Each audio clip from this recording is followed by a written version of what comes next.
ఒక్కో పారి నిత్య చీరలు కట్టే మన అమ్మలు అత్తలు డ్రెస్సులు వేసుకుంటే గమ్మత్తుంటదిలే. జరసేపు నోరు తెరుస్తాం. ఎందుకంటే ఒక్క పారే కొత్త లుక్ల చూస్తే జర పరేషాన్ అవుతాం. మళ్ళీ నిత్య చీరలు కట్టుకొని కానొచ్చే రాష్ట్రపతి ద్రౌపది ముర్ము మేడం డ్రెస్సులు వేసుకొని ఆట ఆడితే ఇంకెట్లుంటది? ఇగో గిట్లుంటది లెక్క. ఓహో, ముర్ము మేడము కొత్త లుక్ల గానొస్తుందిగా. అవతల దిక్కు సైనా నెహ్వాల్ ఉంది. ఈ ఇద్దరు కలిసి దుమ్ము లేపుతురుగా ఆటను.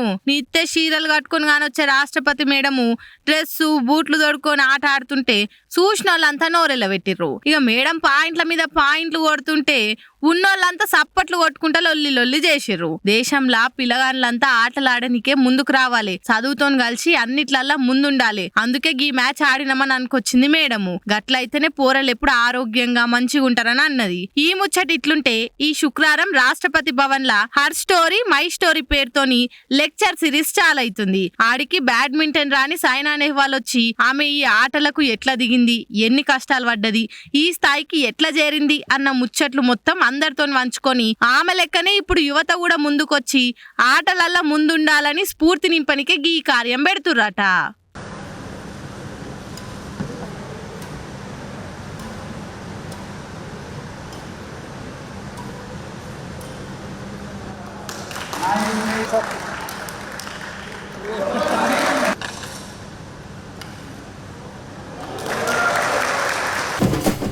మీరాటి గమనించిండ్రా?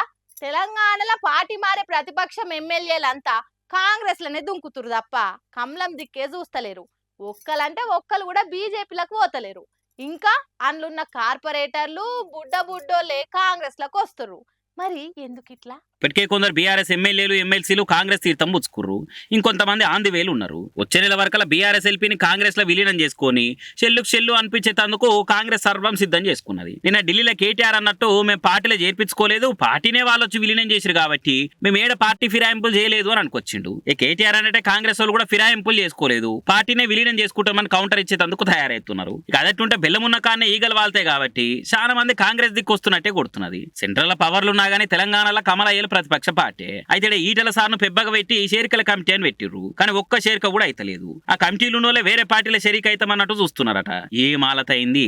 కేంద్రంలో పవర్లున్నా మన దిక్కు వాళ్ళు చూస్తలేరు, బీఆర్ఎస్ లకెళ్ళి ఒక్కరు కూడా మన దిక్కు వస్తలేరు. ఏమైందిరా అని వాళ్ళ కాలే మొత్తుకుంటారట. కానీ మీదికి మాత్రం మాతోటి కూడా బీఆర్ఎస్ వాళ్ళు టచ్లు ఉన్నారని గొప్పలు చెప్పుకుంటున్నట్టు టాకిన పడుతున్నది. చచ్చిపోయిన భార్య పలిపోయిన కుండెడు పాలిచ్చింది అన్నట్టు సంజయ్ ఊకే మాతోటి 20 మంది టచ్లు ఉన్నారు, 40 మంది టచ్లు ఉన్నారని చెప్తుంటాడు. కానీ అనే ఎవరికి టచ్ లో కూడా అంటున్నారట. అయితే బీజేపీలో పోకపోతందుకు ఇంకో కారణం కూడా ఉందంటారు. రాజీనామా చేసి రావాలని షరతు పెడుతురని వస్తుంది.